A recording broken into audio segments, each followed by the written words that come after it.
Hey guys, it is Mr. H back for the episode 3 of the Between the Boys podcast. First of all, I know I'm so sorry that I wasn't able to record episode 3 way earlier because first of all, I actually had a 45-minute podcast planned and I don't know, the Motive Mix app that I used to record just had a weird echo effect and I just could not get rid of it. But we have a lot of catching up to do. First of all, on my main channel, Mr. NHL, we hit 246 subs. Which is actually an achievement of itself. And today let's talk about the Four Nations tournament. Let's especially talk about this Four Nations tournament. First of all, who am I cheering for? Well, it's Team Canada. Team Canada is currently doing well. They have 2 points, obviously. They have 2 points because what the Four Nations is doing, they're running a slightly different system than what people of the normal NHL watching, people are usually. Because if you lose in overtime, it is 1 point, and also overtime is 10 minutes before shootouts happen. And it's also 3-on-3 overtime, obviously. And then regulation, if you win in regulation, it is a whole 3 points. And if you win in overtime, it is 2 points. So, currently, what are the standings looking like in the Four Nations? The standings. Currently, the USA is at the top of the standings with 3 points. Canada's at the standings with 2 points. Finland's also at 2 points, and Sweden is also at 2 points. Today, at 6 p.m. Mountain Time, the Canadian team for the Four Nations does play against Team USA, and I feel like this Four Nations tournament really brings new faces and a new audience to the world of hockey. Currently, I wouldn't say hockey. How should I phrase this? Okay. Yeah, hockey is a bit of a niche sport, if we could say. Yeah, hockey is slightly niche because of... Yeah, it's not as widespread as something like American football or even soccer itself. I feel like hockey is a lower-class sport comparing to those ideologies because people really only tune in for the Stanley Cup playoffs. And actually, on ESPN, there were around 2 million viewers for the USA versus Finland game. So I'm expecting Canada versus the USA game to have a lot more viewers. And this is maybe because of the no blackouts. Because in Sportsnet and in ESPN, when they stream the games, there's regional blackouts, regional lockouts, so people can watch the games, and you have to get a premium tier to watch all of them.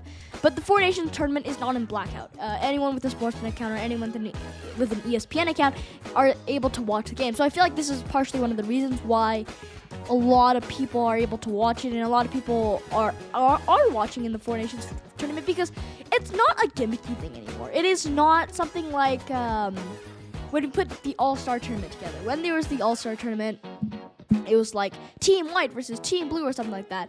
It wasn't that gimmicky. When you put the word Canada, you're representing your country, these players go absolutely wild. And it's a good thing. The players are playing the best they can and showing who is the best out of all these Four Nations: Canada, USA, Finland, or Sweden. Well, to be honest, the NHL really needs to add 2 more nations, so they put Finland and Sweden, but Russia obviously can't compete because the ongoing stuff going on there. But Canada and USA is probably the biggest rivalry in this face-off, and I think that's going to be the championship game, Canada versus USA. If I had to choose someone to win, I'm sorry. Well, I'm cheering for Canada, but I think USA has a pretty stacked roster after winning 6-1 to Finland. So yeah, Canada does not have is not playing. They're not pushing the pedal for the entire game. They're kind of just letting it go and then putting it back on. But the USA is continuing to pressure, and tonight's game will really give us a bit of a preview for the actual championship game. Some main keys we should talk about is that Makar is a game-time decision for Canada against USA at the Four Nations face-off. Makar missed practice on Friday with an illness prior to showdown versus the USA. Now, Makar was on the ice for Canada's morning skate Saturday, and he will be a game-time decision. Because apparently he's been feeling a lot better, but definitely I feel like Makar is 100% playing. He would not give up an opportunity like that, and especially playing a lot of minutes and being one of the top defensemen for that team makes a lot of sense. If he doesn't play, then I don't know. especially Crosby. Ooh, Crosby is absolutely insane. Just like maybe like a day ago from like the Four Nations face-off, we're like, will he even compete? Is he actually going to be ready for the Four Nations? Is he going to be a good player? But dang, that guy is absolutely tearing through this Four Nations face-off, and it is absolutely insane. I mean, the line that McDavid is on, the second line, is not performing that well. I mean, they're barely noticeable. You know McDavid, but I feel like his partners can't really finish him. Wow, the line with McKinnon, Crosby, and Stone is a very strong line. And I guess the power play, you see all the top players like McKinnon, McCarr, Crosby, and McDavid play, but still, like, I don't know. I think McDavid being on the second line is an interesting choice, but I guess he needs to find better partners on that second line. What else? We should talk also. Yeah, I'll expand more on the Four Nations. First of all, before we continue talking about, Finland wins in overtime for the Four Nations face-off against Sweden. So Finland might be. Yeah, I don't think so. Yeah, I'm guessing so. So like Finland's like trying to come back here, but a surprising thing is Brad Marchand. Yeah, this guy Brad Marchand got cheered for in the Bell Center in Montreal. What? Marchand, the Rat, playing for Canada, scored a goal in Canada's first game against Sweden, and he actually got cheers. I mean, he actually got excitement from friggin' Montreal fans. Like, that's actually absolutely insane. I mean, some surprising players that used to be rivalries. When you put a country and you all group them together, they are absolutely insane. But I would have to say, the person getting booed the most in Montreal is Austin Matthews. First of all, this guy is on Team USA, and you know that Montreal and Toronto rivalry going on there. But I'd like to say an extra thing. Steele. Yeah, you know Steele. Steele on the Dallas Stars has signed. This is very new, actually. This is actually very new, like an hour ago. He signed a 2-year, $4.2 million contract with the Dallas Stars on Friday. It is an average annual value AAV of $2.1 million, and it begins next season. Sam Steele. Okay, let's look into this player. I actually never heard of Sam Steele. Okay, so Sam Steele, this season he has 4 goals, 13 assists. He has played 53 games, -2. That kind of just gave me a bit of a reference. I don't know. Is he a good player?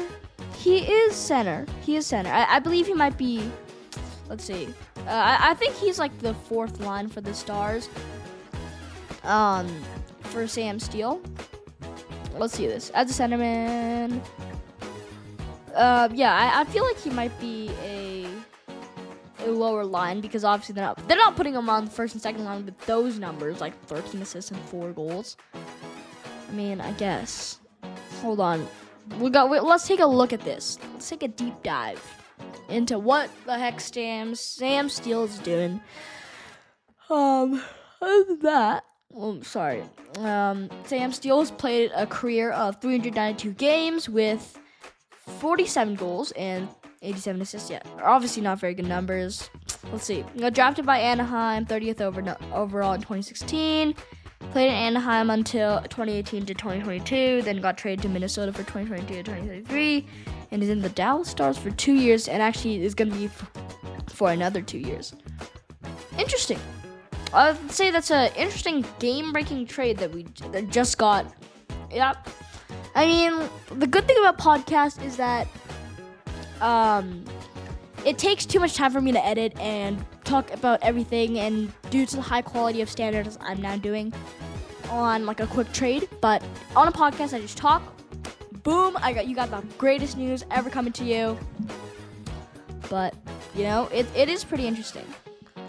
Also, the Four Nations coach John Cooper, who is also the coach of the Tampa Bay Lightning, says that the game against the U.S. will be another experience on both sides of the hockey rivalry. Now, yeah, John Cooper is bringing back some memories because obviously, like, this has happened before. And also, for the Canada game, it's amazing. Like, Mario Lemieux walking down, announcing the lineups. Like, how much better could you get than getting that? Like, that's absolutely insane. Having Mario Lemieux pass the torch on to the new captain and Sidney Crosby for Team Canada. He also did score the golden goal. I know that's a major part of hockey history. But yeah, he was obviously selected captaincy from the start. Everyone knew Sidney Crosby had to be the captain on that team. And McDavid playing with Sidney Crosby is... when we saw the power play, not the Oilers, the Team Canada scored in like 1 minute in the first period. It was a power play. Nylander was in the box. It was McDavid to Crosby, back to McDavid to Crosby, and Spinorama backhander no look to the wide open Nathan McKinnon, and he buries it in with a one-touch pass. From that goal, I knew that this was going to be a crazy tournament. I was getting off my seat. I was cheering during the game. Yeah. It's absolutely insane, and you can't get any much better than that. You can't get any much better than that. But yeah, like having best on best hockey when players are actually taking it seriously. This is probably some of the most primetime hockey. Yeah, definitely 100% primetime hockey. Let's talk about Team Canada's goaltending situation, can we? Team Canada, okay. You know what their goalies are? Their starter is Bennington, Montembeault, and Aiden Hill. Bennington started in the first game. He let in goals. He let in like 3 goals. I think he let in such bad goals. Okay, Bennington is the most flip-flop goaltender I've ever seen in my life. I didn't mean to like rage like that, but if Stuart Skinner was in that net, people go absolutely bonkers. But because it's Bennington, there's little to no news on it. Yeah, Bennington, like, he made some crazy saves, and then he let in the easiest goals ever. I mean, what can you do? Like, this game, who should Team Canada replace him with? Aiden Hill? Maybe. For the Vegas Golden Knights, he's pretty good, but, I mean, if I was Team Canada, I would put in Montembeault. I would 100% put Montembeault in there. I would put Montembeault in there because I think Montembeault is a very good goaltender, and he has a potential.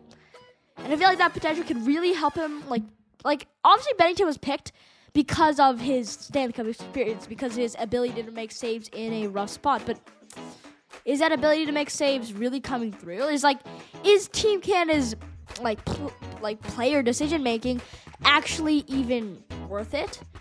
Because obviously Team Canada is running low on goalies. Carey Price still not retired; he's on LTIR, but goalies in Team Canada are kind of and a lot of the good goalies are in Team USA. We saw Connor Hellebuck. I mean, Team USA is absolutely a monster. I don't know. This is just kind of like going for a bit of a circle back to what we saw during the Canada versus Sweden game and the USA versus Finland game. I mean, out of the both teams, USA definitely looked like the best team on the ice, and I wouldn't be surprised if USA won this tournament and also won the game tonight.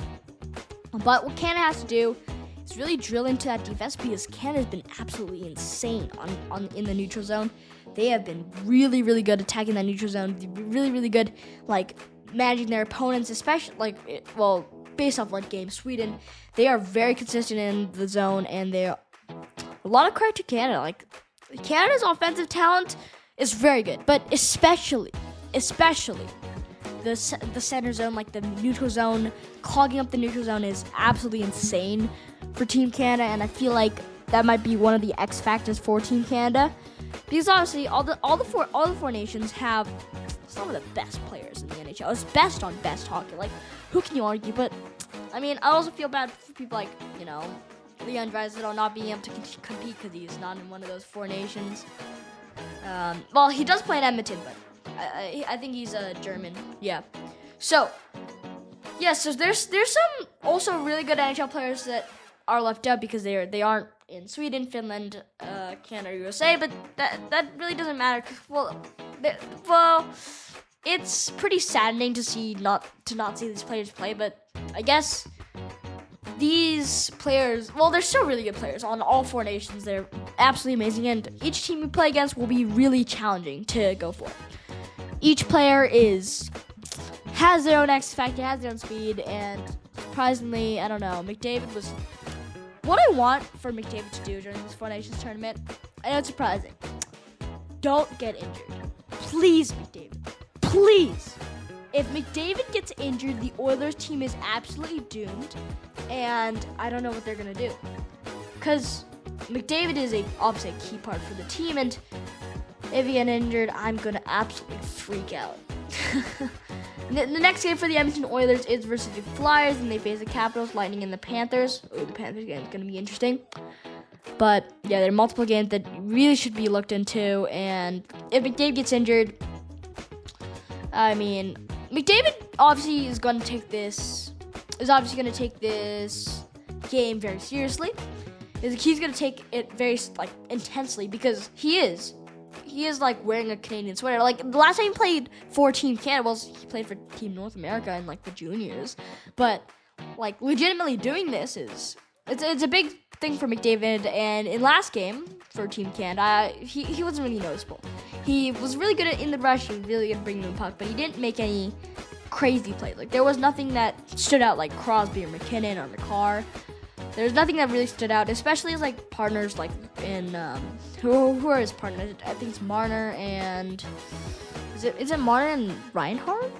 Marner and Reinhardt? I think so.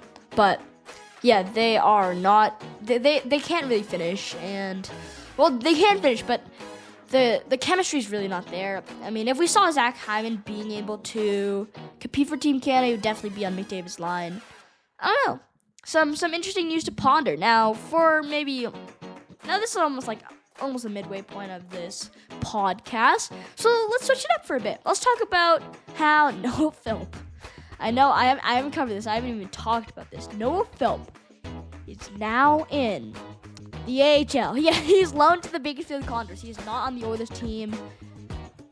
I mean, I think he did a very good job in my opinion. I think he should have stayed up here. Like, as a fourth liner, he was able to keep the defensive zone. He was able to create some chances. I don't know why he got sent down. Maybe he's not performing, but I mean, the point of the fourth line is to keep the team in it and not really score. Just don't get burned off the rush. I feel like definitely Noah Philp should have stayed. Not stayed. I would say definitely Noah Philp should have stayed in the NHL, stayed with the Edmonton Oilers. But I guess it is always management choices. But I think like giving that extended period of time to Noah Philp to be able to experience in that NHL, I think it's kind of giving the managers, it's giving the coaches a sense of idea of how he plays. And if they ever need to bring him back up again, I'm sure that he'll be the first one to call. Like if someone's injured, then he'll definitely be the first one to call from the AHL. And yeah, he is a superb player. Being born in Canada, I did a full video breaking this down on my main channel. It's actually my most viewed video at 1.9K, almost 2K. But yeah, so yeah, Noah Philp is a heck of a centerman, and it was kind of sad to see him go down to the AHL. Like, yeah, Noah Philp was a pretty versatile centerman, and I don't know. It's interesting to think about it. Well, other than Noah Philp, let's talk about what's the next game I'm gonna go to for the Edmonton Oilers. Well, first of all, I'm gonna go to the Oilers versus Dallas Stars game on March 8th, and hopefully the Oilers come with a win. I'm gonna definitely be watching, and hopefully the Oilers absolutely beat up the Dallas Stars. That's why I'm hoping for McDavid not to get injured, because the Dallas Stars game is really only, hold on, let me count, is basically 8 games away. And also for 4 nations, so 8 NHL games away. I mean, yeah, hopefully all the teams at full strength, and you're basically only hoping, because the Dallas Stars is a very good team, and like the playoff potential is gonna be absolutely insane. So now let's talk about what are my Stanley Cup predictions. Oilers, as much as I want the Oilers to win the cup this year, and I mean, I don't know, where do I start? The goaltending has been really iffy. You can't get strong, confident goaltending from your starting goalie. Even though he has a low contract, he wasn't even meant to be a starter. You need an actual starter, but the Oilers don't have the cap space for that. Star players performing, absolutely. Draisaitl is having an MVP season. Defense. I don't know about the defense roster. Bouchard, this guy. Okay, hold on. Bouchard is absolutely dog water. Bouchard, this guy is just doing so many giveaways, and so is Nugent Hopkins. Nugent Hopkins is invisible. I don't see Nugent Hopkins when I see the Oilers play. What happened to the guy that the Oilers have raised for the past decade, a decade and more? What happened to this guy?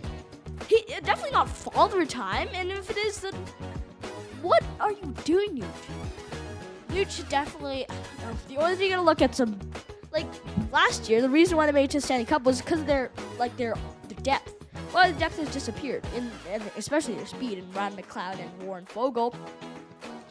Those guys are traded, and now we're stuck with measly Jeff Skinner and Victor Arvidsson. Well, Victor Arvidsson is pretty good, but this Oilers team is looking worse than last season, in my opinion. But Draisaitl being an MVP year is definitely kind of contributing to my thoughts on if the Oilers will make it to the finals. And here's my honest thoughts: the Oilers will not make it to the finals, and if they do. If they somehow make it to the finals, I think they're going to win the cup. But if they don't make it to the finals, I don't think they're going to win the cup. Well, obviously, obviously. The leading thought here for me is that the Oilers won't make it to the finals again this season.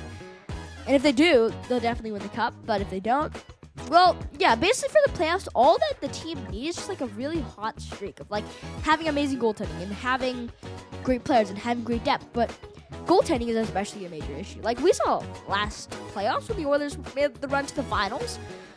Multiple times in multiple different series, their backup goalie had to come in the playoffs and just give their starting goalie 1 to 2 games, and eventually the Oilers were able to get some good saves from him. But especially in those finals when the last goal was let in, it was definitely on Stuart Skinner, and I don't know.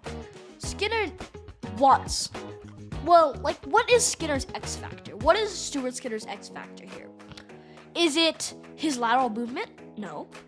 He's not that good at lateral movement, unlike Pickard. Is he really good at making glove saves? Is he really good at making blocker saves?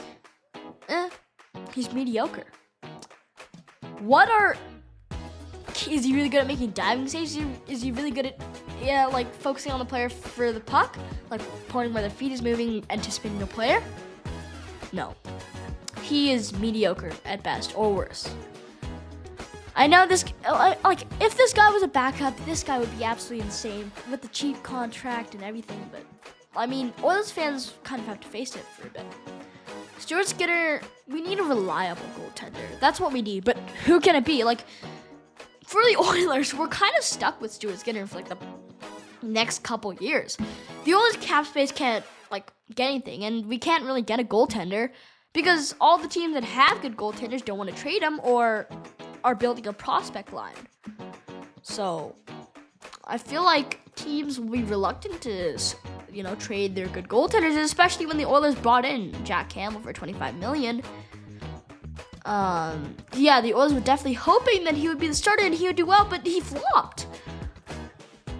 It's a major issue for the Edmonton Oilers, and I think if they just had some solid goaltending, this team would be absolutely insane. If the Oilers just had if they just had a little bit of good goaltending, if they just were able to get that last save, they would definitely win the cup. With their amazing star potential, with their pretty good depth, and their mediocre defense, if all they could get is a save, the Oilers would be the best team in the NHL. Like, okay, look at the Winnipeg Jets, for example. Their forward line is like kind of but when they made but their goaltending and Connor Hellebuck is absolutely insane, and that's what led them to be like regular season, like basically almost at the top of the league right now, right in the regular season. But we've heard this story written before. Connor Hellebuck isn't able to make saves in the playoffs, and they get eliminated in the first round. But why do they get eliminated in the playoffs? That's because they have a mediocre line. Everything else is good when the team is winning. No one really focuses on problems when the team is winning because, your team won. But if obviously, first of all, the Winnipeg Jets lost their X factor, which was the goaltending, what would happen? Oh yeah, toss your rags, toss your jerseys. The Winnipeg Jets are now out of the playoffs because of bad goaltending. Because they don't have the forward line, they don't have the defense to support that goaltending, that bad goaltending. So imagine the Oilers with someone like Connor Hellebuck having one of the best rosters, having one of the best defense. Wouldn't you think that the Oilers would win the cup almost every single year? Basically, all the Oilers need is someone that can make a save. That's it. All the Oilers need is someone just to come in and dilly-dally and make a save.